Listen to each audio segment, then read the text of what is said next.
是最烦的，在火星开会是最爽的，因为我们是火星情报局。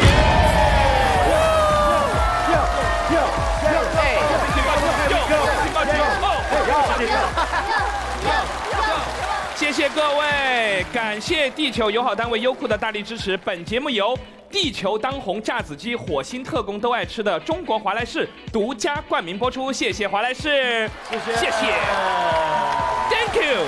本节目由妈妈特工、特安心、守护宝贝、超能力的999小儿感冒药联合赞助播出。今天我们有新的飞行特工来到一起开会了，欢迎火星上的宝石，地球人的老舅。左边跟我一起画个龙，在你右边画一道彩虹。不管你什么厂牌，都在我面前少来，我一个人就够了对付你们这帮小孩。我像高年级的学长，带着学弟走上讲台，1个、2个、3个、4个，都给我站成一排。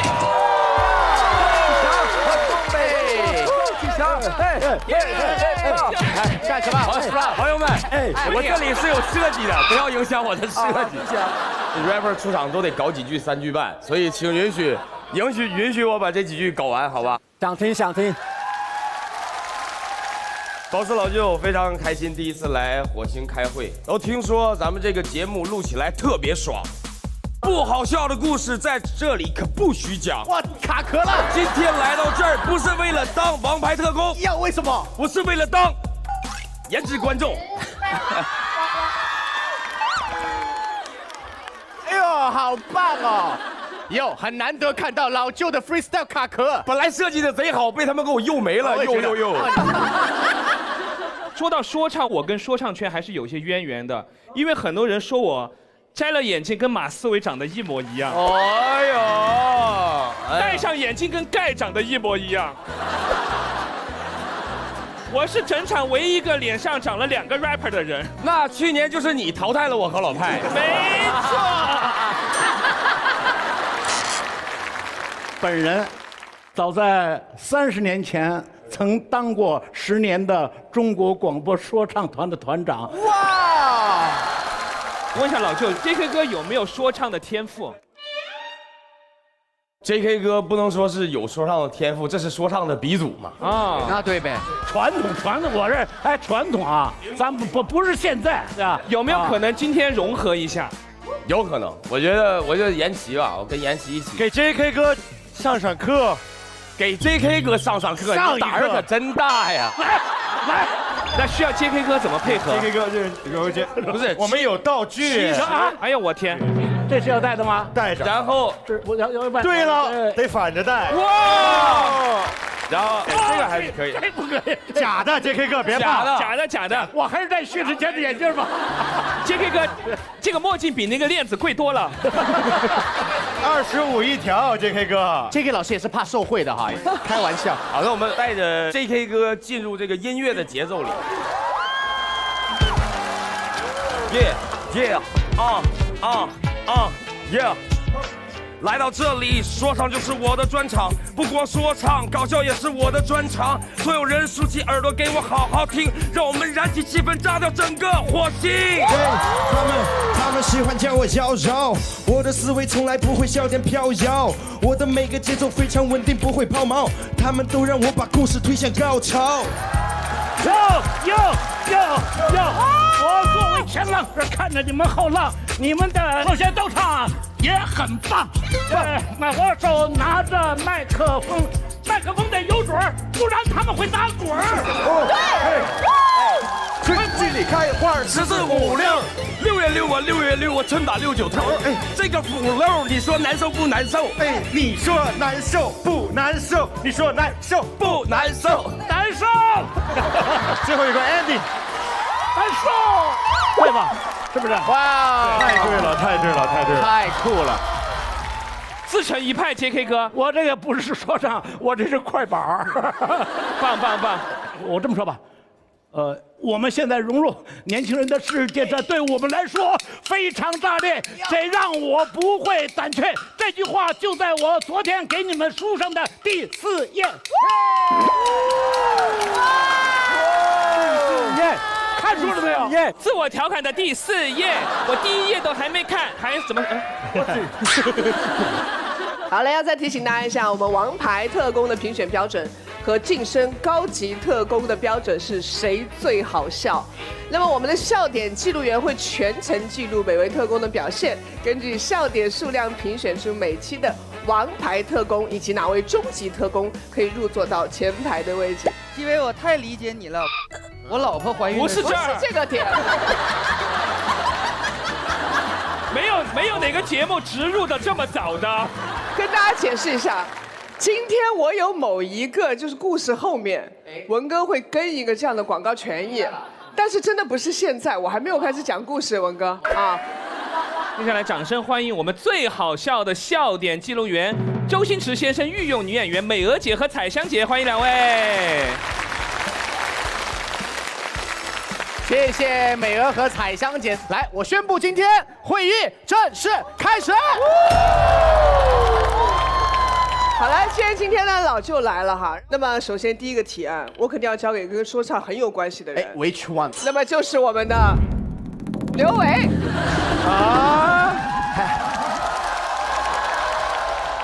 老舅今天第一次看我们提案，我跟你说，其余的朋友提案提的稀烂，今天让你看看我的表现，看看谁是火星的 No.1。所以 ，Ladies and Gentlemen， 我发现，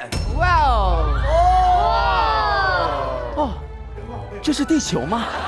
在这地球上，每一个人都会莫名其妙心虚，那一定是做了亏心事。但有时候我们也会觉得奇怪，明明什么都没做，也会感到心虚。如果我说你高，你会心虚吗？如果我说你帅，你会心虚吗？会心虚，我们每个人都会心虚，地球人总会莫名其妙心虚。唉，地球人真奇怪。漂亮，漂亮，漂亮！把刚才那个再念一遍，我们啥也没听清。所以提案是什么？所以我发现一个没卡上。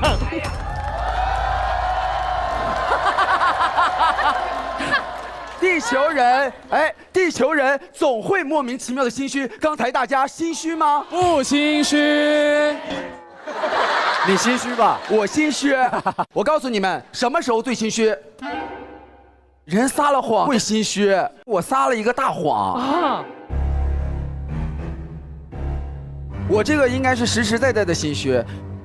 因为我以前呢是参加比赛出身嘛，然后我跟老薛是一个比赛，是的，我一直都走唱跳路线，就把自己这个状态拿捏得很准，然后直到有一天好死不死，突然有一个选手他也要唱跳，那一刻我觉得 Oh my God， 遇到对手了，我必须要独一无二。然后那个时候呢，我又没办法换歌了，因为我是一个唱跳。我当时唱的是我在捷运线的车子里向低空飞行。哦，我知道，我知道，你记得吗？想起来了。然后当时头上场了之后，我想说不行，我要 international， 怎么办？我就决定我要唱假韩语啊！然后我就在那个歌的前面还是唱那个中文，突然到副歌，然后大家都出其不意的时候，我突然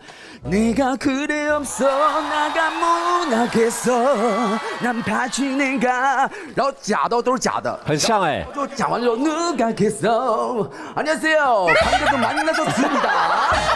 我还会这样跟大家说话，很真。不是，我都听懂了，你还是假的，真厉害。后来有一些学了，但是那个时候完全不会。然后我就唱完了之后，我心很虚，我觉得我唱完之后一定要第一时间跳出来说，老师，我唱的韩语是假的。然后等我要开始说话的时候，那一场的那个评委是徐怀钰，然后等要开始说话的时候，就听到导师们的掌声，听懂掌声，然后我就没有机会说话了。然后我就想说，那我就先听老师说话吧。然后这个时候徐怀钰老师说，刘维，你的韩文唱的真的很标准啊！他会不会听出你唱什么的？我也不知道他为什么要说我唱的韩文很标准。然后那一刻我，天哪，你把徐，那你没法承认了呀！你这样子把徐怀钰卖掉了。我承认的话就等于徐怀钰根本听不懂，在撒谎。但是我不承认的话，就是我在撒谎。会不会听成了中文？比如说我的盆骨微缩还裂开了这么多，没有，我的盆骨裂缩还会开那么多，会不会？什么东西啊？然后我想说。突出重围，我那一刻我觉得确实突出重围了，但是我该怎么办？然后我想说，我到底是保我还是保徐怀钰？然后你保不住了。我那一刻我告诉我自己，我要保我的徐怀钰。然后我就静静地拿起麦克风说，对。然后从那以后开始，我的百度百科就是刘维朝鲜族。哦，原来是这样来的。他有一阵子很多人都觉得他是朝鲜族，其实你根本不是。现在他已经把族真的改成朝鲜族。没有啦，我当时那一刻确实是没有去反驳，但是后来我就在那个备采里边我就说，其实大家一直误会了，我不是朝鲜族，其实我是汉族，但是只是我很喜欢我们中国朝鲜族的民乐。好，就这样的解释。但是呢，今天我想在舞台上感谢一下徐怀钰，虽然说他说我是假韩文，但是毕竟那个时候他保了我。你这个故事应该保不住他了。你这个故事讲出来，他更尴尬。但是我那个时候真的很感谢徐怀钰老师，所以我今天想用徐怀钰老师的《我是女生》唱一首假韩文的歌。哦 ，Come on，It's your show time。这会不会更保不住了？我感觉你俩都够呛。那我还唱吗？期待。唱。这是什么？这是徐怀钰当年唱《我是女生》的头饰。这个不像朝鲜族，像傣族，这个像傣族这样的。姜昆哥说的是歹徒。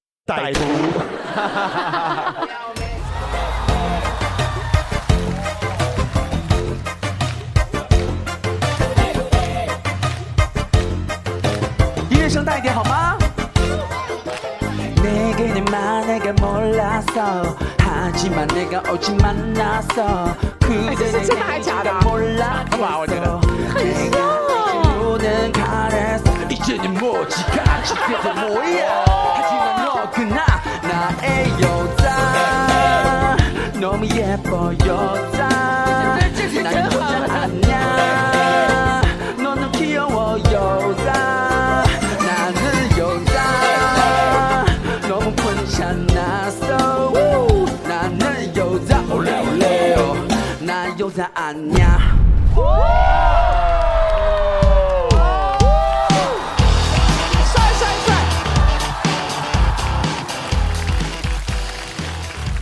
徐怀钰，对不起，我现在韩文 OK 了，你现在说是对的。各位，你刚刚说的是真的还是假的吗？是假的，刚才是假的，也是假的，只是副歌是那个真的，但是其余都是假的。哎，我跟你说，有办法圆了，有办法圆了，就是不怪徐怀钰，我们所有人都去觉得是这个是真的哦，所以肯定不是他的问题。好标准啊，是你厉害，好厉害。 反正那个确实很心虚。那大家有没有这种情况？有。文哥有。这个事情发生在上小学的时候，就上公开课的时候，我不知道大家上没上过公开课大课。很多人领导看这个老师厉不厉害？对，领导来听课嘛，然后老师在前面上大课，然后上大课的时候，老师会这个紧着好学生去提问去让他们回答，然后呢也会鼓励全场所有的学生。 都举手踊跃发言嘛！我最开始这就心比较虚嘛，因为我怕他记错了。我要是举手举得太踊跃，我怕他叫我就不会回答不上来嘛。但是全班都举了，如果我不举的话，我那就出个坑。你不举也是个坑，不举也是个坑。行，你接，反正我然后过了几次公开课以后，我发现老师其实叫的还是比较准确的。 因为我心里太懂了，有那么几个天天在一起跟我玩，他根本也不会。那举手举那个踊跃，真的都演的非常好，旁边的同学演的太好了。我一看你们都这么踊跃，我说反正老师也能叫准确。然后有一次公开课，我的举手举的就可能演的有点过了，太逼真了。对，除了没有冲到老师跟前，就简直就是我会，那全场就是我会，全班就我会。老师说这个问题谁会回答？ 请踊跃举手。我说老师，老师说那就金日文回答。叫完我就懵了。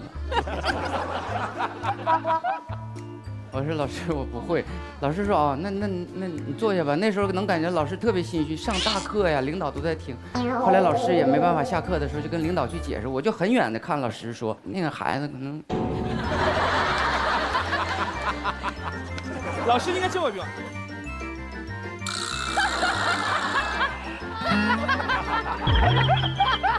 不仅心虚，脑袋有点虚。JK 哥呢？JK 哥会心虚吗？我觉得心虚跟面子很有关系。对啊，我不知道大家有没有借人家钱，跟人家要去讨债的时候，你们会不会心虚？反而会心虚，比借钱还心虚。我自己有一个很心虚的故事。86年的春节晚会，你们不知道看过没看过？看过。86年的时候，有一个新的主持人到了我们的春节晚会上，叫王刚。王刚老师。王刚从沈阳到我们这儿演出了以后，结果他带的一条裤子很短，没有盖住脚面。中央电视台说不可以，服装不合规矩。我一看我们俩个头不错，我就借了他一条裤子。借了他一条裤子，他演完了以后，我以为他能还给我，结果他回家了。他也不能脱了还给你吧，JK老师。可是86年的时候，你知道吗？能够上台演出的裤子我只有2条。啊，怎么办？怎么办？我想跟他要吧，我不好意思要。哎呀，不能自己要，开不了，怎么办呢？找一个老同志，我就找我的搭档唐杰忠。我说唐杰忠老师，你给我要。但是没想到，这个老演员也很心虚。1个多月以后，他都没有开口。我说你怎么不跟我要啊？你要吧，我要。结果他说是这么着吧，我给他写封信吧。这么暗示？这封信写得很长很长。就是最后一句话有一个裤子的事儿，前面都是在问候他，你妈怎么样，你爸爸怎么样。最后一句他说，哎，有一条裤子是不是在你那儿呢？那个裤子好像是姜昆的，他这个人挺小气，在你那儿的，你就把他给还回来。他写信都还出卖你。现在王刚四处讲，姜昆当初我穿的那条裤他要，你说他多小气啊！我穿过的裤子。你还能穿吗？已经给你撑大了是吗？所以我说心虚是各方面的原因，每个人有心虚的时候都是各种各样的原因。是的。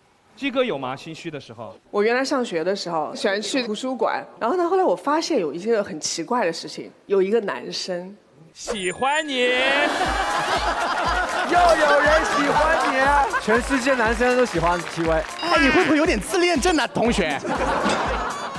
你会不会只要你点我？我点你怎么了？还不能点呢？点我会觉得我喜欢你。天哪！各位，你要看医生啊！被爱妄想症，他是。大家冷静冷静，我发现他有一个问题，他每次我不管坐在就是图书馆的任何一个角落好了，就比如我坐在这儿，他就会坐在我的斜后方。你说这个是不是很可疑？可疑了。他是不是就是喜欢我？他可能有点斜视，眼神不太好。你以为我在看你呀？然后突然有一天，这个情况变化了。怎么了？我那天刚好穿了个短裙然后呢，在夏天的时候，你坐久了穿短裙，你的肉和你的凳子摩擦的时候，有些时候一个不小心就会出现一个气体的声音。哇，要命了！天哪！然后我就卡住了，因为所有人都看向我了呀。那为了证明不是我。是因为移动才有这个声音的，所以我就开始疯狂移动，我就开始就左蹭右蹭，左蹭右蹭。然后图书馆管理员来了，说不许在这里 B-box。DJ 抓热屁。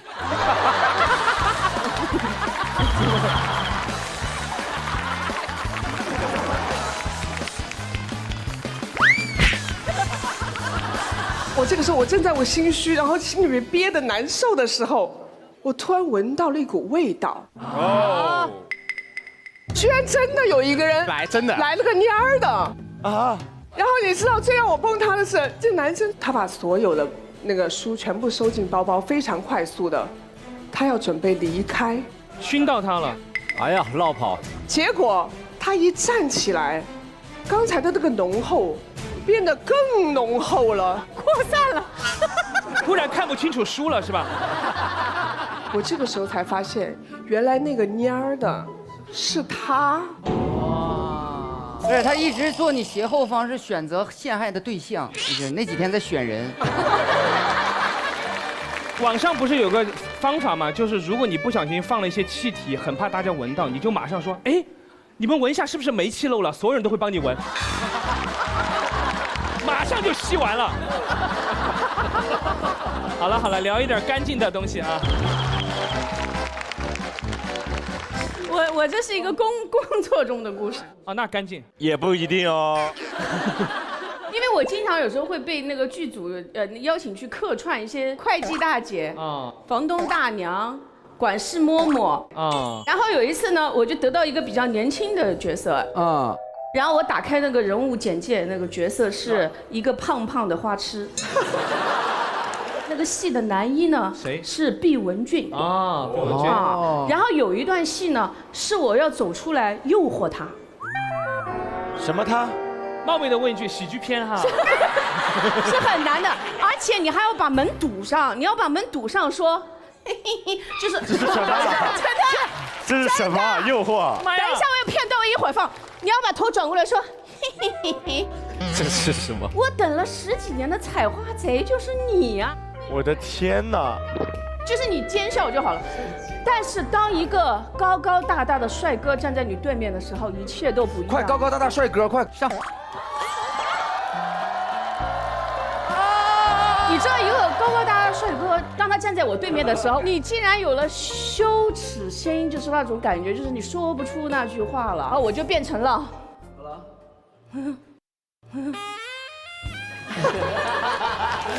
那个，哎呀，没想到等了10几年的采花贼是你啊！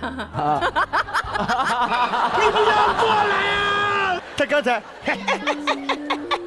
然后就不好意思嘛，真的演不出来。今天还有那一段那个视频看一下，要看。阿花，不是阿花，好可爱啊！我天哪！没想到我盼了10几年的采花贼。居然是殿下你呀！可非常好，很可爱，很棒，很可爱。那个是怎么演出来的呢？然后最后我实在不行，现场导演说我来上。那个现场导演啊，长得非常像杨迪。杨迪除了艺人什么都像。他是满脸的络腮胡的那个杨迪。哎呀！然后他说我来，他把那个头套一扮上，然后也不化妆嘛，头套一扮，然后古代衣服一穿，往我面前一站。那一刻，我整个人轻松了，我觉得我完全可以做到，所以我就一条过。熊儿姐是帅哥检测机，所以我理解了，熊儿姐就是如果你真的对谁那个容貌有点抗拒不了，你就会比较害羞哈。怪不得，他看我经常害羞。老薛怎么样？你们俩尝试一下，演他看一下，如果他遇到你能一条过，证明你不是帅哥。好，懂了。哎，我也想挑战，我也想挑战看看。这样，我们排队，排队，快来排队，快来排队。欢迎来体验我们游乐园最火的项目——颜值检测器。来，3、2、1，开始。阿花，你想干嘛？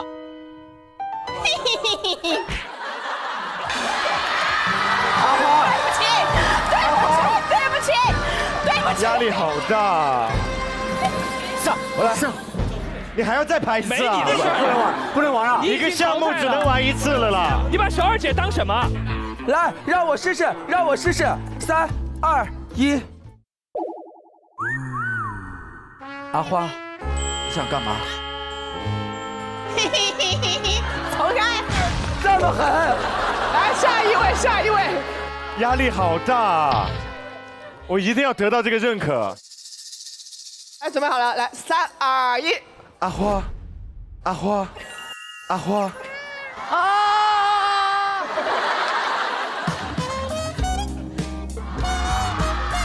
哎呀，成功了！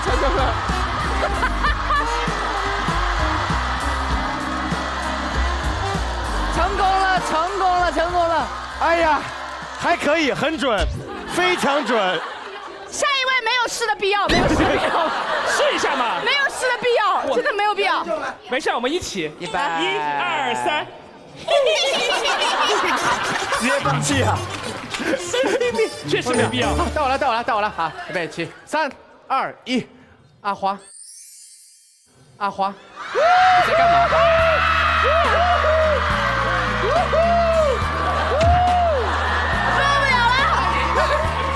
录不了了，回到你的位置上。下一个，没有，我是觉得接在薛老师后面太紧张，我先转走。什么玩意儿？神经有毛病啊！准备好了，来，准备好了，来，3、2、1。阿花，阿花，不行，你走开。我也可以，我竟然可以，我竟然打败了敖犬，老舅脸都笑烂了，这什么审美啊？谁？这话说没有，审得好。小二姐，你看到老舅也有点害羞哈。什么？我们两个有渊源的，你们两个曾经有一段故事啊，就是在年轻的时候，他参加过快乐女生的海选，我参加过快乐男生的海选。副手参加过快乐女生，你唱的什么？唱的那个 Hey Jude。哦，会唱歌哎，没想到越挖越宝藏了，首尔姐。我们下一次入选要让她唱歌哦，好不好？定了哈，我们想听哎。好，好，谢谢。好了。不是，但是还没有解释为什么你会跳过？为什么？好，一对耳朵就能毁了整张脸，不至于吧？你坐下吧，小矮人。你背你的广告。老舅有没有什么故事？老舅有心虚过吗？我自己之前也是一直做别的工作嘛，上班嘛，然后在成都的时候当司机，给老板开车。就那段时间是我最心虚的时候，因为我又没做过司机这个工作，就一直在试图去学习。没做过，驾照有吗？从来没开过车，无来上啊！这个太狠了。但我试图用尽这个毕生所学来服务我的老板。那老板上车之前，成都夏天也蛮热的，我就想我要自己要周到一点。首先就把这个所有的空调都打到合适的温度，把窗子关上。他坐上来车了之后呢，他就很奇怪的看我，我也不知道我哪里做错了，我就开始心虚。啊，他喜欢你，你跟他是一个路子的。对，他也在斜后方看我。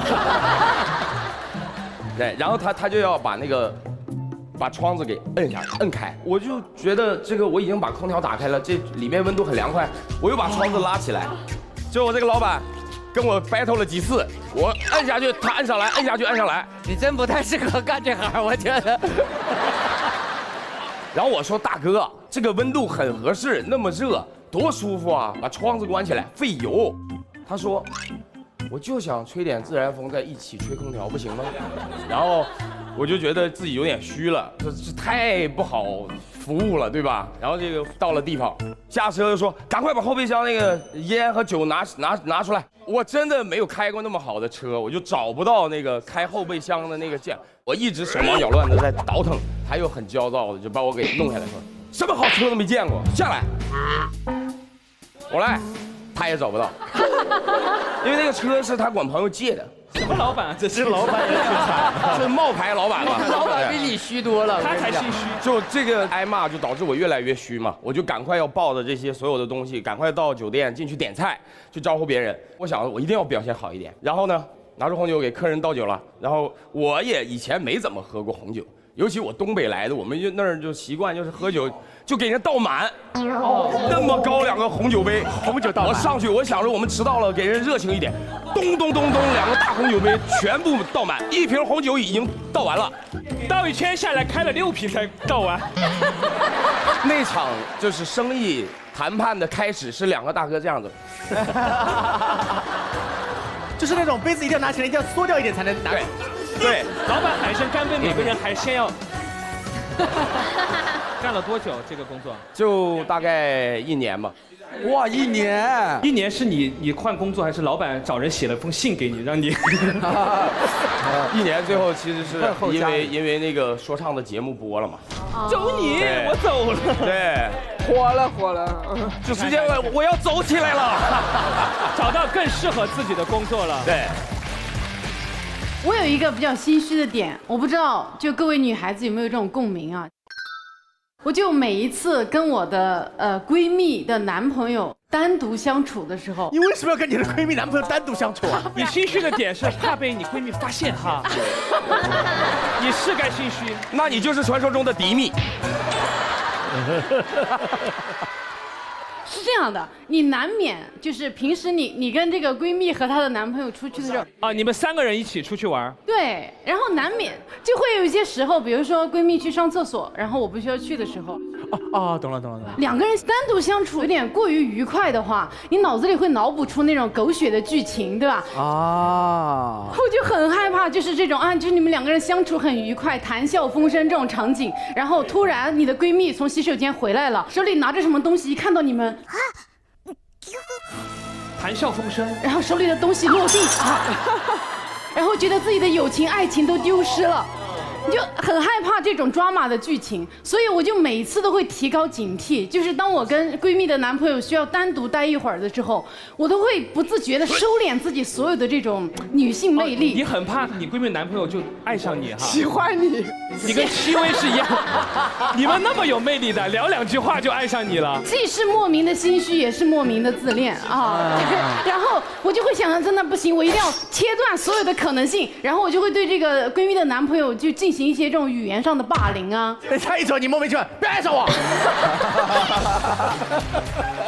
别碰我，别跟我说话，别看我，我没碰他，别碰我，救命！是不是有毛病啊？神经病啊！人家根本没怎样。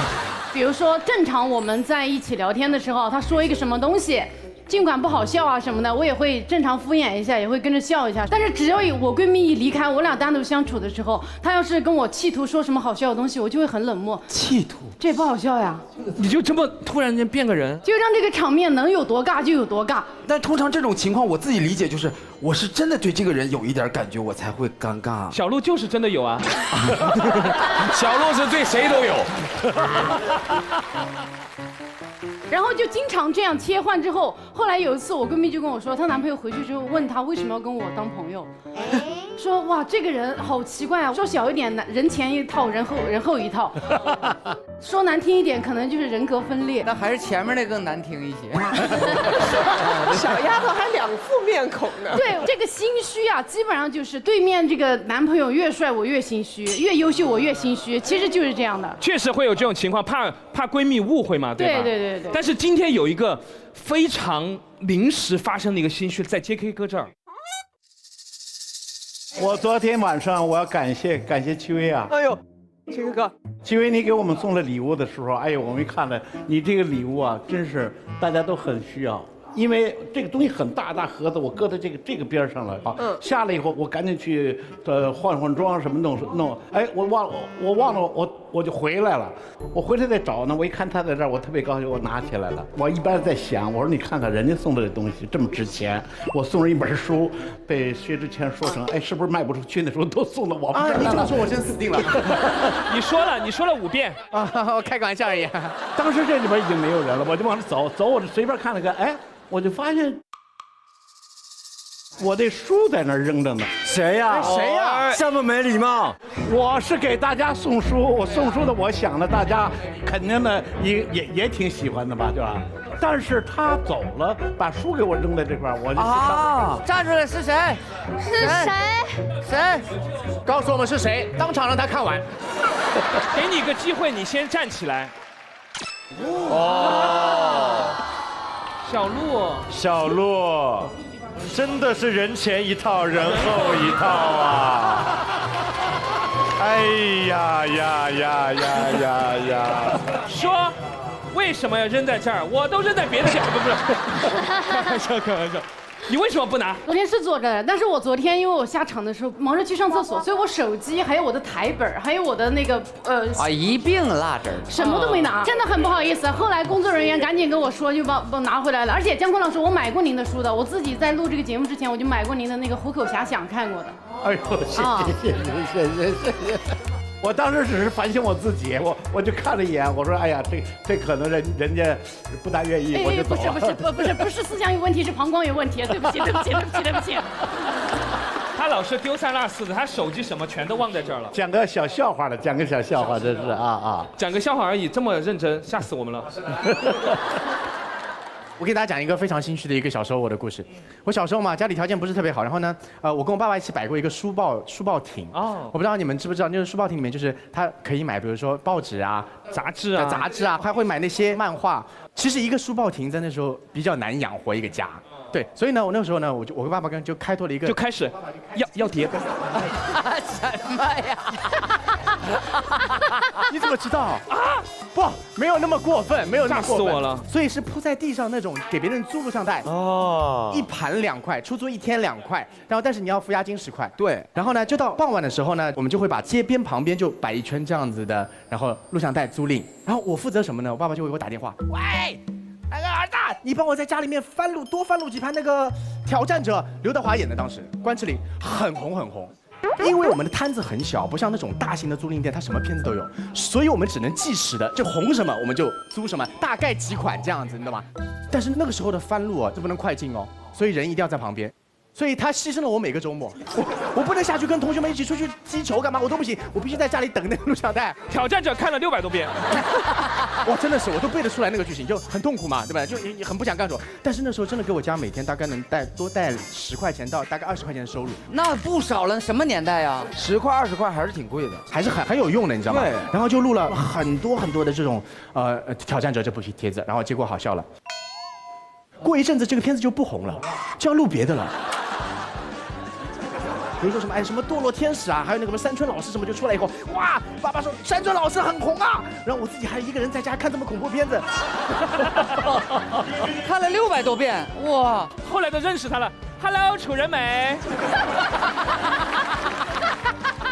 后来我就开始偷懒了，我爸爸叫我录这个，我就不录了，因为还是要拿那部叫什么挑战者的片子拿回来，再去录成别的，然后上面写别的字，你知道吧？盒子上写别的字，覆盖。对，然后我就没兴趣了，我就开始不录了，里面还是挑战者，里面还是挑战者，任何片子里面还是挑战，还挑战者，然后我就在那边租赁，这种压力多心虚，你知道吗？双重压力，第一，别人过来租的时候，你根本知道这盘就不是，比如说小朋友。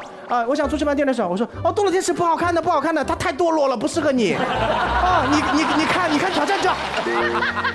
对啊，然后别人说，我要看那个山村老师2块钱，知不知道？我说山村老师这个老师不行的，这个老师一点都不老，山村老师。你看挑战者。然后有的时候呢，别人就挑战者还有吗？我说有的，我们从山村老师面拿出来以后，就放回挑战者。挑战者，你相信我，这肯定是挑战者，我懂的。其实心里面很虚嘛，你不光这么心虚啊，而且你当时还要想，有警察和城管哦。我爸爸有一天正好去上厕所，有一个警察过来，哇，一个4年级的小朋友，你知道心里面有多虚吗？我就看到一个警察过来，敌手相向我当时就已经不行了，我快疯了。他慢慢一步步走过来，我说我的摊子要被收掉了啊！我要走。好，就叔叔好，亚瑟好，害怕已经不行，全是流泪。小朋友，能不要哭？小朋友你别哭啊！我要份报纸。报纸不要钱，就给他。你吓成这个样子，你爸爸呢？我跟爸爸他死了，去小便了。我爸爸就是多亏有我这样的儿子，他干什么都能黄，因为后来这个摊子就是被我这样子搞的，你这是什么片子啊？根本道不对吧？然后这个生意又黄掉了。他们整个区都看过挑战者，就那一区全这种挑战者。我小时候最心虚的就是这件事情，好恐怖，我觉得。有时候你的心虚是源自于你经常去光顾的有一家店。你有一次没有去光顾它，而去光顾了旁边的一家店。大家哪有那么夸张？大家这种时候会不会有这种心虚的感觉？就像我以前经常在楼下的一家姐妹理发店剪头发。我可能从4、5岁的时候，奶奶就会带我到楼下去剪头。她跟我奶奶的关系很好，就给你剪那种小圆头、小平头，小朋友的发型。所以她就习惯了。就我已经到初中，已经到10几岁的时候，楼下那家姐妹理发店每次都给我剪平头。她只会剪平头，就给我推完了。然后其实有一天我就觉得有一点自卑，就觉得班上的男同学都开始留各种这种左边斜、右边斜、中间斜的。然后我就说，那我也去试下别的店。没有想到剪完之后我就开始心虚了啊！因为你每次顶的不是一个平头，路过他们家店的时候，她们2姐妹就在店里面。2姐妹只有你一个生意，你不去他就没有生意做，就在门口等你来。因为他在我上楼的唯一的地方，就我每次过去都会。哎，张艳倩，谁给剪的头？就是那种，我就会被他抓到，有时候。我都是要用各种方式挪过去，就是我会等有汽车经过的时候，我跟汽车一起跑过去。比如 JK 哥是那家店，然后有个汽车过来，我就会扒着侧门，我就会跟着一起跑过去。我真的就是不能从他们店门口经过。你可以这样直着跑，感觉你坐在副驾。神经病，真的这样，他也追不上你。神经病。发型还是被看到了。对，就是有一天就是这样，我的发型就被他们看到了。完了。然后他们就把我拉住聊天，但是他们就是句句都聊头，但是没有一句在说头，就是他就哎呦，最近精神面貌特别不错呀，哎这孩子好像最近特时尚，就不提你头发的事情。我给你点的6个点去哪里了？和尚啊，少林寺啊，对，姐妹理发店，呲啊呲啊，好痛啊，莫名其妙。I'm sorry。然后就是他们就聊我的头嘛，然后其实当时就特别心虚，就感觉我从来都在他们店里面剪头发，好像就是背叛他们两个。明白。然后我当时就真的就是也实在下不来台了，我就说对我去就开始诋毁别人家了，我也是有病。我说我去有一个理发店，他非要给我剪这个头发，我觉得好难受不舒服。他说正好，又给我推了，又推成平头了，然后。我直到高中2年级，我都是留的平头，没有逃过他们的魔掌。对，因为我真的不好意思，有时候你就会觉得好像辜负了他对你的喜欢，辜负了你们平时的这种交易。这个倒真的大家都有共鸣。现在这2姐妹是她的化妆团队。周璇呢？我是不敢加比我红的人的微信。那所有有他微信的人。都比他不是，就是最后可能会加上，但是加的那个过程我都很心虚。就比如说我们第一次录火星的时候嘛，当时我们第1天录完，然后大家一起吃了个饭，然后吃饭的时候当天是戚薇姐在，然后露丝也在，就是因为我就很喜欢漂亮姐姐，然后就很想加他们微信，但是我又不可能开这个口，我就一直没有办法主动，我就是完全等到有人提出加个微信吧，加个微信吧，我说啊，那我也一起加一个吧，我是顺势加的那种。所以说，就是如果你非常轻易的加谁的微信，一点没有心理建设，这个人在你眼中没有不红的人我不加微信，不是。那我想问一下现场的朋友，谁没有加上你的微信啊？不可能，没有啊！来，没有陈周璇微信的举手。啊？不是。不，老舅，没事，我俩也没有。老舅不能算，老舅我忍了。先问一下敖犬，敖犬为什么不加？为什么你不加我？你看不起我？不是啊，你那天在吗？我在啊，在，全在。啊，你死定了。林超泽的也没加，我当然没加，因为那天我不配，我不配。但是那天你也在哦。今天你没加吗？我今天配了，但是贤姐还没加，还没加啊。好像刘维啊，好。我也这么多动作吗？控制住他好吗？我今天还没加。对，加一样，超像的。好嘛，那一会儿把超泽的加上。谢谢陈姐，谢谢。犬哥的呢？犬哥的不用。为什么？为什么？犬哥也有一点心虚，是因为他女朋友每次都在。啊，有女朋友也不加。我们交朋友嘛，正常的。哈。微信的部分，我倒是没有说在这方面会有心虚，但是我有一个会心虚的一个点。什么事儿？比如说像就微博刚刚红起来那个时候，大家都相互要互关嘛，这种。就比如说我关注人家其他艺人，但是别人没有回关我，我会稍微心虚一下，会觉得说，为什么呢？他。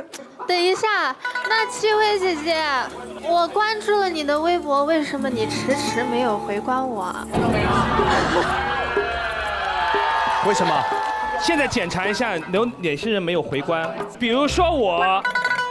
哦哟，没关啊？没事儿呀，没关也没关系。啊，他没有关注你，我没关注你吗？等一下，迪哥我很早就认识，我们俩好早就认识了哈。啊，等一下，我看一下。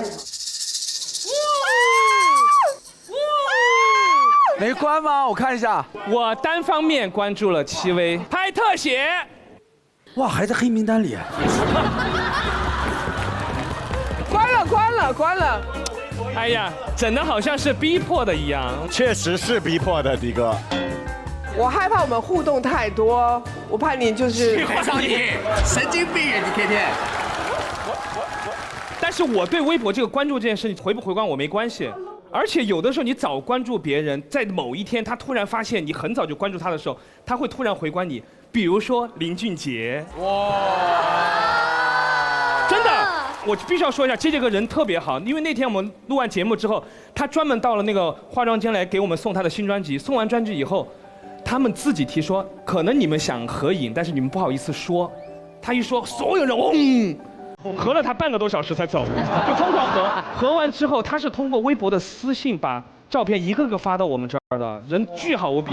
发完以后，他发现我大概在16年就关注他，因为我很早就听他的专辑嘛，所以他也回关我。那时候也挺激动的，我就觉得有的时候表达自己的喜好，如果正好还得到回馈的话，心里面会更高兴。不用心虚，大胆的关注。好，我分享一个不太好笑，可能会有用的故事啊。所以我小时候呢，我性格比较孤僻，就是不合群。然后那时候呢，我最怕的也最期待的就是每年春游和秋游的时候，因为每当这个时候啊，老师就会让同学们自由组队，但是我呢就是经常被剩下。然后呢，到最后呢，老师就会说，比如说敖犬、费首尔、薛之谦、刘维，你们4个不招人待见，你们就那个。老师这么说。就你们4个呢，就是现在没有被选择，你们就随便。你会不会读了太多老师的潜台词？读了很多老师的心声，对，他就会说你们4个既然没人选，你们就随便找一组加入。但是呢，你随便找一组加入，大家知道那个感受是不好的。然后我就非常难过，然后有一天回家，我就跟我外婆就大哭一场。外婆说：“你发现没有，每年剩下都是你们几个人，说明什么问题？”我说：“说明我们讨厌呀。”我外婆说：“不对，说明你们有缘。你们为什么不组一队呢？”哇！当时我听到我外婆这种话，我恍然大悟。然后，所以3年级以后，我再也没有被剩下过。因为只要老师说大家开始自由组队吧，我会立刻站起来走向那些没有人选的人，然后我们成为一组。啊，我外婆的这个事情影响了我一生，就是大家就是不同道的人走在一起就是同道人，不合群的人在一起就是一群人。当我们都没有朋友，我们走向彼此，我们就都有了朋友。所以呢，就这个故事分享给大家。好啊。希望大家在不被选择的困境中，学会主动去选择别人，相信主动的力量。只要你敢站起来，就有人看到你，你闪闪发光。好嘞！而且我个人觉得，不知道大家发没发现，这种莫名其妙心虚的人，他其实内心是很敏感的。多数情况下是因为善良，他可能怕给别人有一些困扰啊，或者让别人的情绪受到影响，所以反倒给自己的压力。就比如像我们很熟悉的朋友薇薇，她其实很敏感，你会发现她很容易心虚。所以其实我往往在想说，这些善良的人，能不能给自己多一些照顾，更关注一下自己的内心，在照顾别人的同时，也能守护好自己的快乐还有幸福。哎呀。其实心虚这个事情对一个人来说，他保留一些是有好处的。比如说我在一个高铁上上厕所的话，我会强迫自己10分钟之内一定要出来，我最多10分钟，我会拉得很快。一进去计时开始啊，对，是真的。我上次有一次就是在去南京的那个，大家都知道我在高铁上嘛，我想上厕所，可是有一个人在里面真的待了40分钟。哎呦！可是所有人都在上厕所，但也没有人去敲他们。可是他一出来的时候，大家的眼光是这样看着，觉得哎，你这个人真的没素质。所以我觉得还是人类要保留一点善良和心虚，对你自己是有好处的。好的。那么我们第一个提案已经结束了。如果大家觉得这个提案有共鸣的话，就拍桌支持。3、2、1，请表决。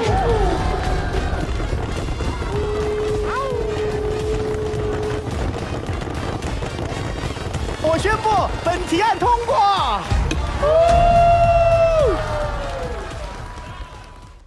天下第一大帮丐帮，每逢10年便天下收徒，豪杰各路奇才。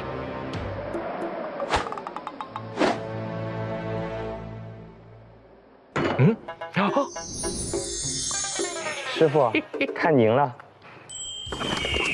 丐帮真正的绝顶心法，传承1000年的秘密，在修武，更在修心。我辈侠客不仅称霸武林，更要残酷武林。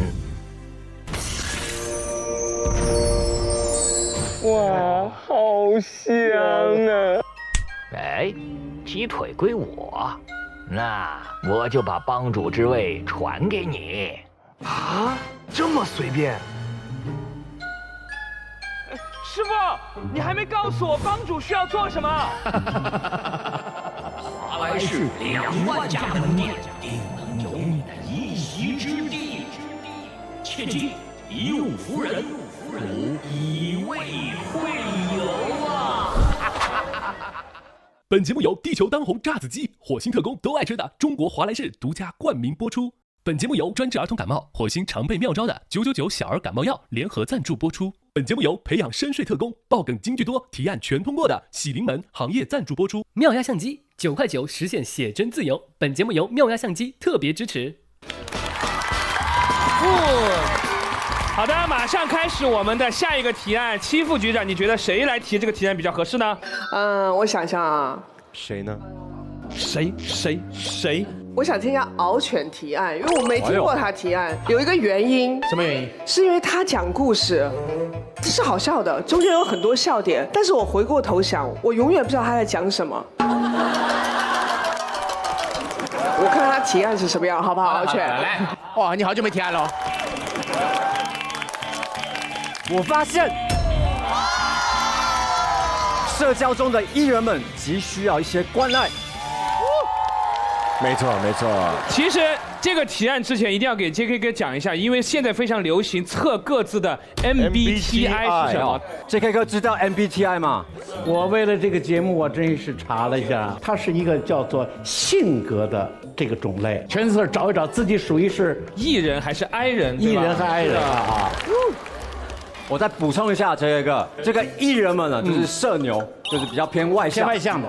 I 人们就是比较社恐，偏内向。但是呢，所有人都因为 I 人这个内向的特质，都在关心 I 人的情绪，而忽视了 E 人的内心感受。真的，E 人也是人，所以 E 人特别需要大家的关爱，好不好？那我们稍微问一下，全场测过这个测试的，请举手。哦，这么多，因为现在这个比星座还流行了，已经不问你是什么星座，就问你是什么人。我是艺人。那我们所有的艺人先举个手，我们看一下艺人有谁。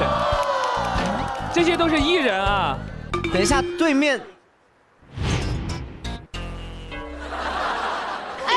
你是 I 人，我真的不能接受。为什么？你是什么 I 人啊？我是 I 人哎，我是第一次就 I 人，然后觉得不像啊，再测一次真的是 I 人哎。所以我们要好好关心一下艺人的一个情况，因为大家都觉得艺人好像特别活泼，都对无所谓，所有的场子都是靠他们来热，对吧？因为我就是典型的艺人，但是我有个朋友比我还一，而且他的名字里面也有一。他叫吉克隽一，人家吉克隽逸，对，吉克隽逸，他是一个比我还想炒热气氛，而且还会回家做检讨的人。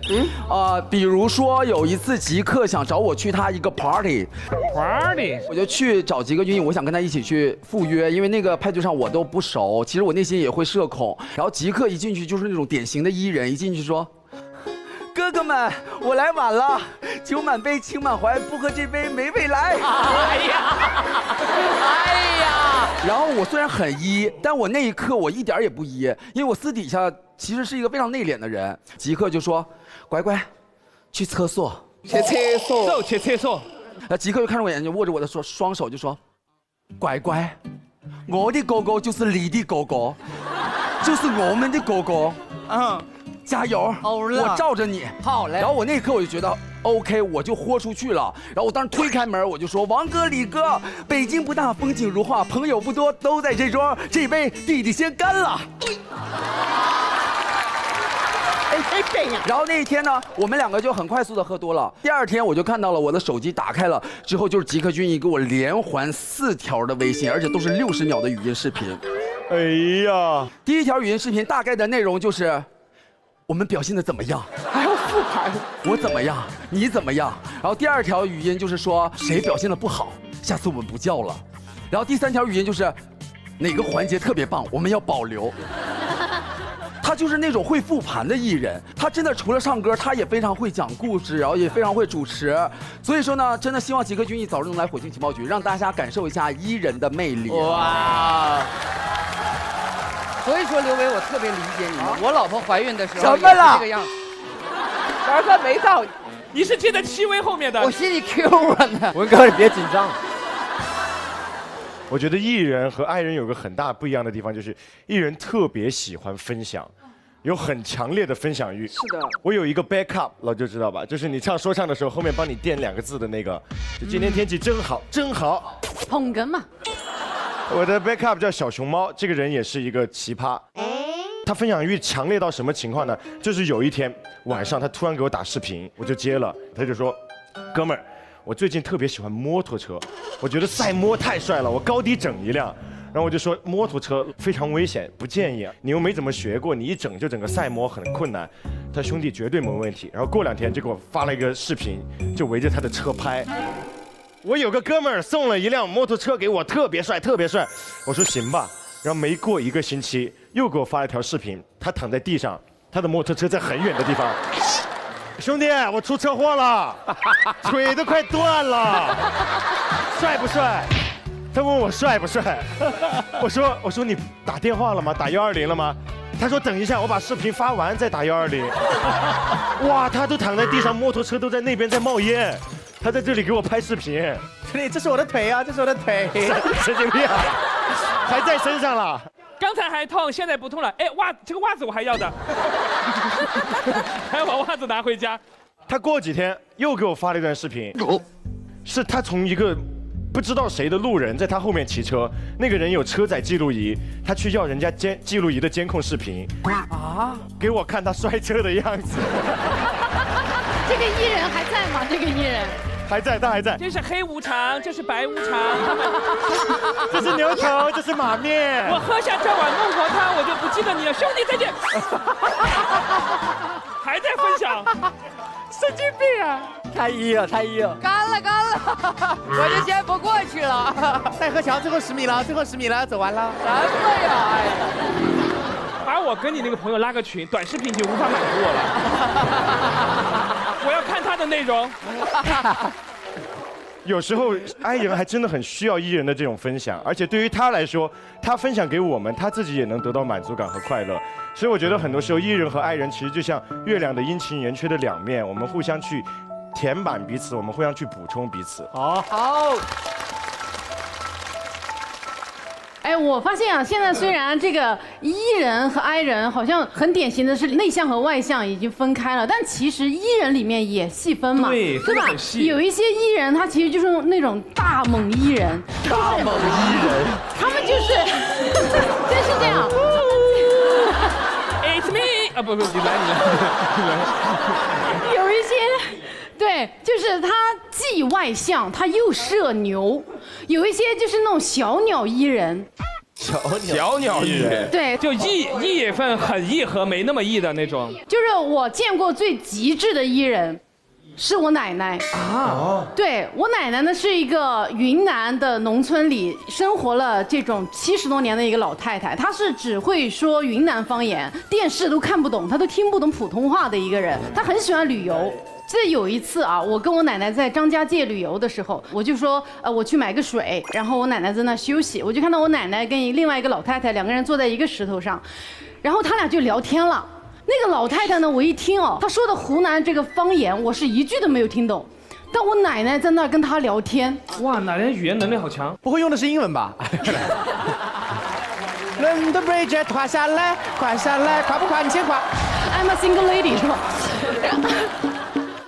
他们2个人在那聊了半个多小时，就是那种很热血澎湃。我奶奶有时候还指着我，然后跟那个人说一下，指着你，对，聊得你身败名裂，对，就是那种表情，就是跟村头老太太那种。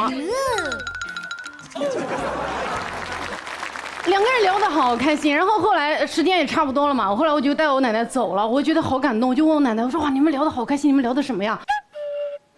我奶奶说，我不知道，我不知道。我哪听得懂啊？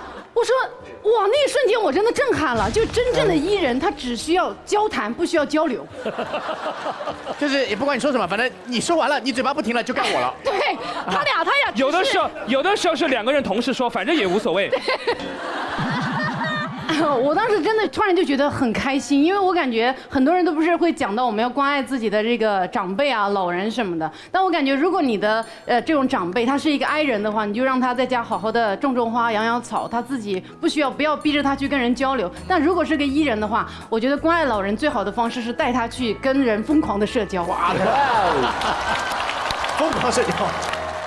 我发现呢，就是跟艺人聊天跟 I 人聊天完全不一样。你知道我跟我的 I 人朋友最夸张的一件事情是，有一次我大概就是给他发了一个信息，我说要不要一起去环球影城玩，然后4天后他回复我说去吗？我说昨天去过了。但是呢，如果我今天要给刘维发一段信息，你一旦跟他说1句话，他会给你回10句话。前几天就是我来长沙头一天晚上呢，就是我有早醒症，就是我醒得特别早，发了一个朋友圈，我说6点挣扎到现在，试图睡一个懒觉，但失败了。然后刘维看到了这条朋友圈，他觉得他应该关心我，他一般不主动发信息，但是他那天发了，他说你咋醒那么早？我说现在睡不长，他说几点睡的？我说11点，到这里是正常的。我这个是 I 人跟 I 人之间的聊天，好，开始了。下面一条他说我也是11点睡的，8点醒的。我前一天没睡好觉，因为我去了哪里，我干了什么。再前一天呢，我朋友生日，你知道吧？生日是一定要去的，巴拉巴拉。再前一天，你看，就你什么都不用问，你能知道他这几天的一切事情。因为我感觉你想问我，你看他念成这样子，他想知道吗？不啦，你这是把索儿姐当日记本在用啊？备忘录啊？啊，对，这是他的第一个聊天特点，就是你发1句他回10句。然后他第2个聊天特点是特别喜欢面对面聊，我特别恐惧视频聊天。然后呢，有一天我说维维你在干嘛？立刻对方发起了视频邀请，吓死人！这个好可怕，这个好可怕。然后他接起来，他说嗨。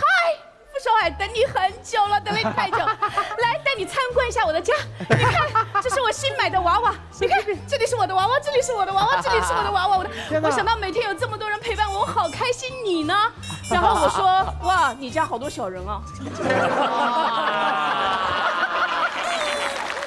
我跟你讲，我都不能跟刘维聊天或者视频，聊不完，那一天都没了。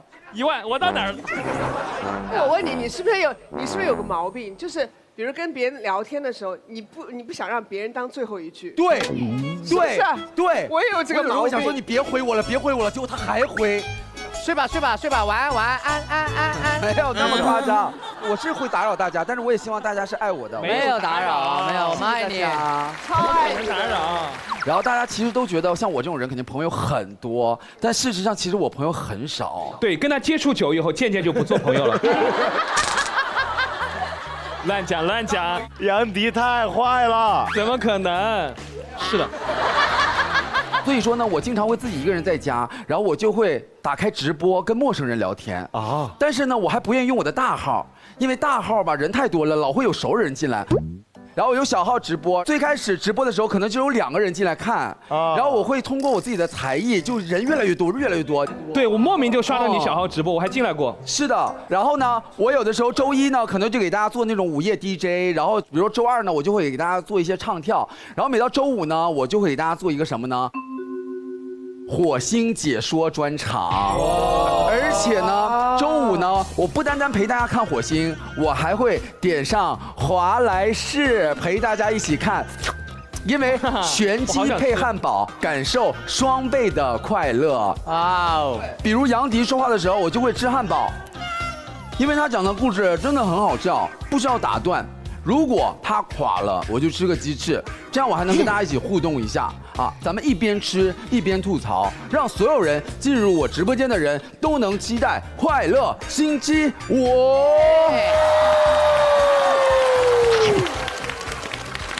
哇哦！好的，我要分享的是，我觉得有一种艺人，就是他们会是某种特定的场景或者职业身份，被迫的那个压抑自己的天性，然后明明是艺人，要装成 I 人这种状态啊。因为我家的那个保洁阿姨，就是我跟她关系特别好，在我心里呢，这个阿姨呢是个 I 人，因为她话巨少。比如说她在我家打扫卫生的时候，陈姐你演一下我啊，你在沙发上你就坐着，然后我在拖地嘛，就是拖，然后转头。走，不好意思靠近。然后或者换垃圾袋的时候，他就是不敢跟我对视，看到我在看他了，然后他就躲避我眼神，然后这样走。这是爱情吗？会不会眼神对上以后就是你喜欢我？然后有一次我给那个阿姨发微信哦，就约她那个保洁时间，而且我还很轻的跟她讲话，因为我就怕吓着她。我说阿姨啊，那个明天能不能来我家打扫一下卫生啊？按他的性格来讲，他会秒回，他很有礼貌的啊。他说超泽怎么样，然后那天他消失了，他没有回我微信啊，然后发了个视频。我都完犊子了，我真是受不了了，我连啥我都不知道了。这是爱人。我的妈呀！明天再说啊。好酷的阿姨哦。他发完这个视频之后说，明天去不了了，谁爱去谁去。喝多了，你家那破地儿臭死了。我是觉得阿姨其实在我家是装哀了，她其实真正是个艺人，嗨得很。所以你不在家的时候，很有可能你家就是一个他的 club， 全是他朋友，说不定阿姨很想跟你共舞，对吧？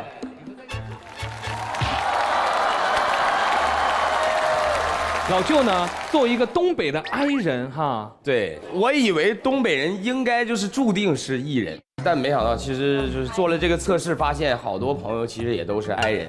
但我们那边就是有一个非常有趣的现象，就一到逢年过节，过年家族聚会，你一定会被迫变异，成为东北一家人。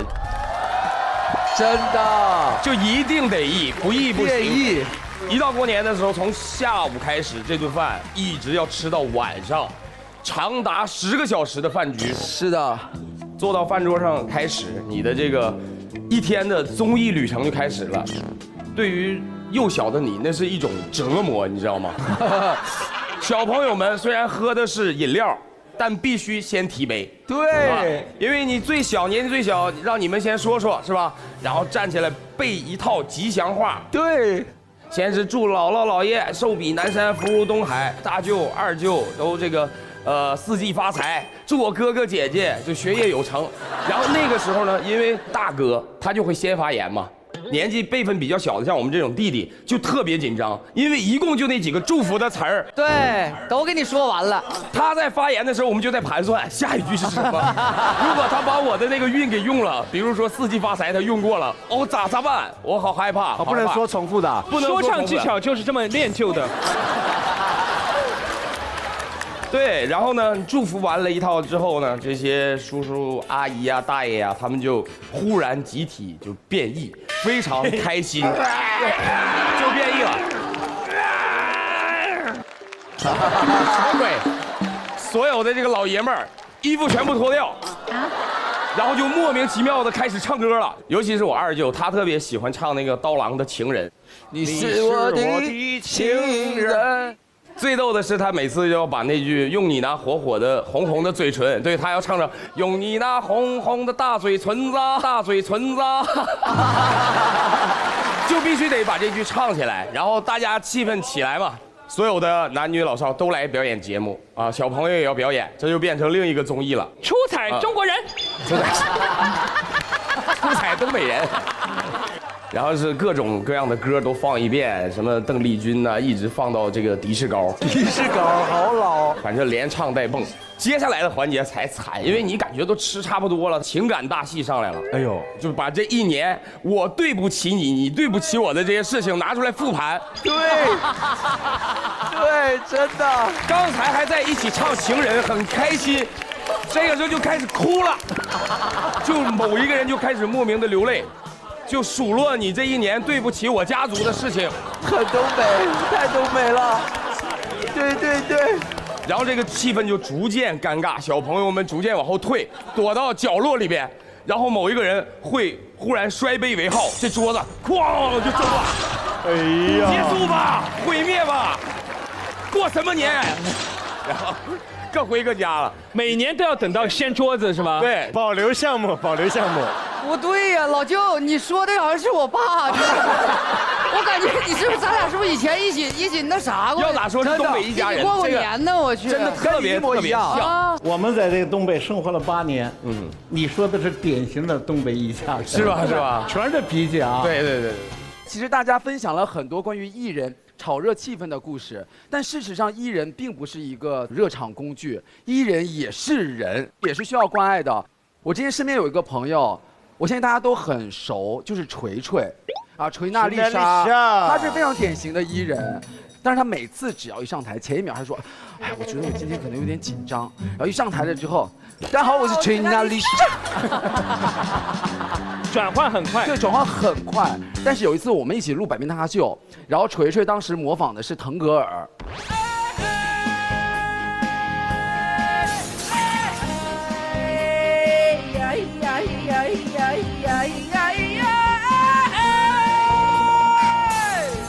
模仿完了之后下来了之后，我们掌声雷动，对，掌声雷动。然后锤娜丽莎那一刻突然之间那一下哭了啊，哭了。然后哭了之后，我们就以为说是不是在表演当中出了问题啊，或者怎么样。然后锤锤就是非常认真，然后眼泪一直在落，就说：“我也觉得我自己太像了。”真的，你记得吗？我记得特别清楚，是不是？他就是因为模仿腾格尔老师太像了，用腾格尔老师那个角色还接了一个晚会的工作。对，他自己就是真的哭了。所以我想说的就是，我身边有很多这样的艺人的女性朋友，包括梦辰啊，包括大王，其实他们都是艺人的一个性格。其实哪个女生不爱漂亮、不爱美呢？所以我特别希望就是大家除了看到他们好笑的一面，也可以在他们脆弱的时候给他们更多的关爱和关心。谢谢大家。我觉得作为一个艺人来说，不能让任何局垮掉。没错。那天，等一下，垮了。正题就讲了2个字，那天就全部记得了。这种人，等一下，哎，我说到哪里了？那天，你说到那天。哦，那天是什么事儿啊？那天，本来我是一个很 E 的人嘛，然后我身边的人都非常 E。比如说迪哥什么的，然后迪哥就约了我，还有首尔姐约一起玩剧本杀嘛。那天我就提前1个小时约迪哥去一个咖啡厅见面，我一见迪哥我就哭了啊，因为我失恋了那天啊，就当天刚分的手，迪哥马上就约我去玩剧本杀。我是先约的剧本杀，你后分的手啊？是吗？怎么会有人听到你失恋马上约剧本杀？我是有什么病吗？然后迪哥就一直在安慰我，但是我心里在想，他肯定就是那种，跟我说，难受也得给老子玩儿。啊，这个纣王真是这个。对，就是必须把今天的本子玩好。剧本杀讲究人数，我没有那么狠，我心里想，偏偏挑今天失恋能玩剧本杀了，少个人，我现在临时还差1个小时，我约不到人，你在这失恋，你哭别哭了，你玩剧本杀。气死我！失恋，对，完了之后我们就开始了，要读本嘛。然后那天好像首尔姐也是第一次见，对，完了首尔姐一直在看我，我说咋的了？她喜欢你？没有，首尔姐跟迪哥说，杨迪，你朋友是不是有阅读障碍啊？怎么读那么慢啊？叫他读快点。首尔姐真的读得好快啊！对，我看一下这个本子，好，来，到你们什么？他把本子吃了。完了之后呢，我又难受，我一边哭一边读。这个人今天他醉了，就是这样子的，他很伤心，他就在那里。我是凶手，我是爱情的凶手。我有罪。这个好。然后我首尔姐跟我说，我知道，爱情能有很多段，但是呢，本子今天只玩1个，请你尊重角色，理解角色，融入角色。玩！不要再辜负更多的女人。好变态的一群人啊！我们是恶魔吗？我们？我安慰你了，我说你照照镜子，你会是什么一个痴情的男生？我说你看看你自己，你了解你自己吗？我说过几天你的心情就好了。过了2天，杨迪约我跟他去吃饭，他兴高采烈的过来了，然后说认识了一个新的可爱。没有。陈子明。等一下，还没出道就塌房。等一下，没有，不是，因为迪哥一直在安慰我，就是跟迪哥玩一起很快乐，我觉得我很快走出来了。2天太快了，2天对，太快了。对，就是这样。你那故事讲完，他俩就定位了，一个是综艺纣王，一个是综艺妲己，就完事儿了吗？那个，你上榜了，综艺土行孙，上我们的封神榜。我也想上榜，我是什么？我是综艺什么？琵琶精。我也想上榜。没有那么多想法。马上讲一个。雷震子，综艺雷震子，讲的故事一个比一个雷。那我呢？身体这么弱，博艺考算了。要死的这么惨吗？很早就走了。好了，别封神了，神经病了。好了。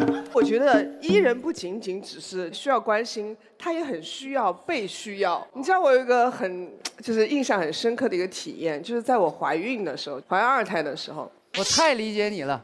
什么？哪方面理解？玩哥，我们探讨一下，你哪方面理解我？那个玩哥需不需要戚薇讲完以后给个信号？给我个眼神，疯狂是吧？不然在每一个环节你都理解我很难，其实。比如说怀2胎这个事情有点难哈，就在怀2胎的时候，我每天早上起来，我的第一个习惯就是打开手机吧，我就会看很多工作微信，我基本上可以到达几百条。然后呢，突然有一天，我打开我的手机一看，什么都没有。什么都没有很失落。我就觉得说，哎，那肯定是我手机坏了，没网是吗？我给我把手机关了，我重新启动，网络全部检查过一遍，没有任何问题。那一下子我就难受了，我就哭了。我就觉得怎么会没有任何一个人找我呢？我就在帮大家想各种各样的理由啊。我工作团队经纪人他们肯定是在接洽别的工作，以后再来找我。那像我的朋友没有联络我，像什么薛之谦这些在忙演唱会，像刘维这些，反正就是他可能在忙自己的综艺节目，像杨迪，反正本来就不联系。然后我就帮大家找一堆理由，我觉得不是大家不需要我，是大家在各忙各的，他们需要我的时候会来找我的。我那个时候就边哭边在这样想，然后那个时候我就想到，不对呀，有人需要我。马上就要来一个世界上最需要我的人了。那一下子我就觉得好，然后我就心情就好一点了，我就开始跟他聊天，我就摸着我的肚子就在跟他聊天。所以有些时候艺人的内心还是很需要这种被需要的感觉的。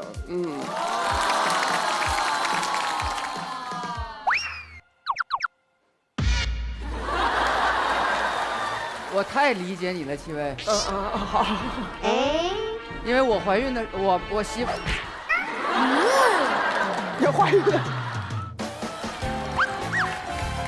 蓬头，好。戚薇，我太理解你了。了解什么？有问题了。你不要乱说话哦。哎呀，换成另一个故事了。重新说。戚薇，我太理解你了，因为我老婆怀孕的时候也这样，所以呢，我要奉劝所有马上即将当爸爸的朋友们，当你老婆觉得被全世界遗忘的时候，你一定要说，这肯定要补，这肯定要补，有我在呢，我会永远陪伴你和孩子成长，就像我们的小儿感冒药一样，永远会守护宝宝健康成长。哇，666。我录了这么多期节目，很想跟大家分享一个我自己的感受。最让我们佩服的是 JK 哥。别介。为什么这么说？你们知道吗 ？JK 哥是一个大艺人。JK 哥是一个喜剧演员，然后又是个德高望重的艺术家。但是呢，他会放下自己的身段来跟我们这些年轻人融入我们的世界。是的，而且说实话，火星的场合里面，大家也感受到，有些时候我们开玩笑有点过的，是吧？以你为主，有些没礼貌的，甚至有些时候是有点冒犯的。但是你会发现 ，JK 哥完全不在意。其实我们可以感觉到您对我们的包容，真的很感谢 JK 哥。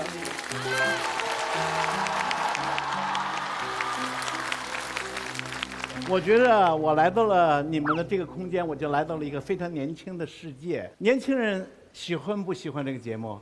喜欢。哎，你们希望不希望你们的爸爸妈妈也喜欢这个节目？喜欢。其实我就问了很多的年轻人，他们都很喜欢这节目。但是我问了一个，基本上是50岁、60岁、70岁，他们真不知道这个节目。哎，我真是在想。难道我们真的中间有一堵墙吗？我们不应该很好的再交流一下吗？对呀，就是这个想法让我做到了这里。明白了，哎呦，谢谢你。而且我还感觉到我们这些年轻的演员艺人们，他们有很多的品质，需要让更多的人知道。比方说薛之谦，他不仅仅是一个就是大家好像捧着的那个明星啊，他有苦的一面，很苦，不然的话他没有那么多生动的故事告诉给大家。傅首尔，你有那么多哲人的语言，还有心灵鸡汤，我希望你在这里边多讲一些，让年轻人们是吧？不光是在笑当中享受一种娱乐，而且享受一种思想，对吧？好的。是了。JK 哥，我想问你啊，你来了我们这个节目，跟我们这些晚辈玩了一下以后，你会觉得我们这节目好玩吗？开心吗？我自己感觉到了。你们想想，一个70多岁的人能够从这儿坚持。一坐5个小时、6个小时、7个小时，是吧？甚至旁边还有一个人一直在讽刺我。谁呀？像话吧？经常时不常的在我旁边提醒我，JK 哥醒了吗？JK 哥，咱们说句实话，JK 哥，你录了这么久，你中间是不是有打盹，或者是整个人在状况外了？就比如说，听不进去了，要打一会儿盹。没有，我是在考虑。我考虑我刚才听不懂的那句话是什么，还在思考。明白了。对。哦，原来你在思考上一个节目。哦，我们讲下一个天，他在思考上一个。一个人的节目让人家多一点思考不好吗？明白了，对不对？哎呀，掌声送给我们的 JK 哥。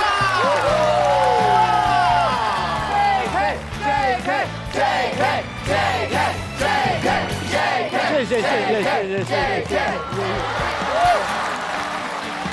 好的，那接下来我们这个提案已经结束了。如果大家对这个提案有兴趣、有共鸣的话，可以拍桌支持，请表决。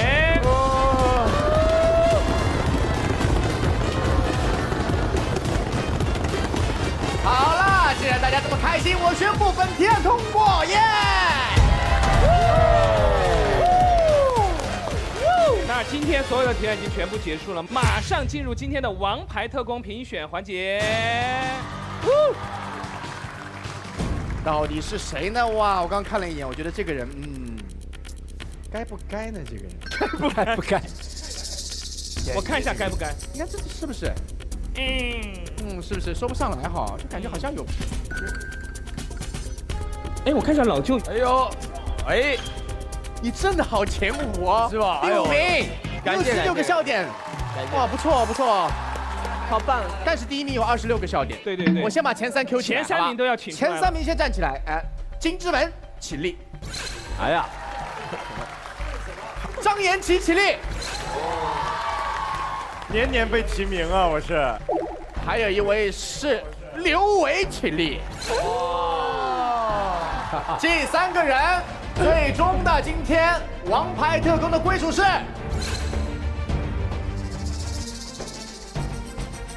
6位，谢谢大家，谢谢，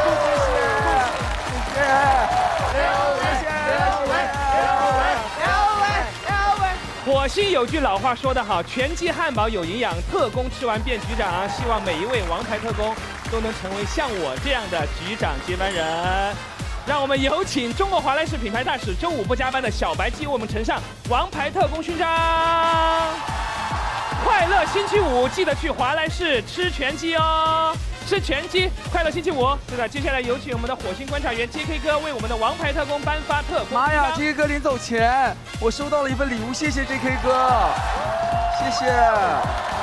今天谢谢七哥，还有傅首尔冒着讲我的故事那么不好笑的程度，还要硬要说我的名字，所以很感谢你们。然后我也会继续努力的，谢谢大家。恭喜两位，恭喜维维！我宣布，火星情报局第6季第5次会议圆满结束。下期见，拜拜。